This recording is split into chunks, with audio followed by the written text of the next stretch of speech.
আজকে যে কাঁঠাল খাইতে যায় কাকুর সাথে এরকমটা হয়ে যাবে, আগে জানলে খাইতামই না কাঁঠাল। তো দেখো পুরো ভিডিওটা, চলো বলি কি হয়েছে কাকুর সাথে। দুপুরবেলা কাজের থেকে বাড়িতে আসলাম খাইতে, কিন্তু দেখি যে কাঁঠালে গন্ধ বেরিয়েছে, তাই কাঁঠাল পাড়তে উঠে গেলাম। আর দেখো এখন আমি উঠতেছি পেয়ারা গাছে উঠতেছি, কারণ এই পেয়ারা গাছ দিয়ে উঠতে হবে, কারণ কাঁঠাল গাছে পুরা একদম ছোট কাঁঠাল গাছটা, 3 বছর হলো কাঁঠাল দেওয়ার।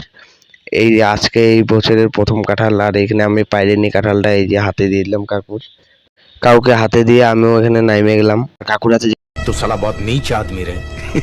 যেগুলা কাঁঠাল দেখতেছো এগুলাই কাঁঠাল 2টা। আর এই দেখো ফাটাইলাম কাঁঠালটা, এরকম কাঁঠাল বেরিয়েছে, দেখছো কত বড় বড়। আর এখানে মুড়ির বাটি নিয়ে চলে আসলাম, মুড়ি দিয়ে খাবো কাঁঠাল।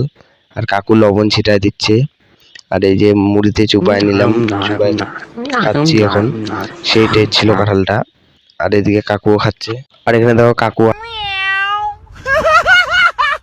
হাতটা চাটতেছে, কাঁঠালের রসগুলা খাচ্ছে চাইটে চাইটে। এখানে প্রায় কাঁঠাল ভাগাভাগি করে নিল জেঠি আর কাকু, আর আমার ভাগে একটাও নেই, সবার কাছে আছে। আর আমিও এখানে কাকুর থেকে উঠায় নিচ্ছি, কাকুর কাছে ছিল বেশি করে।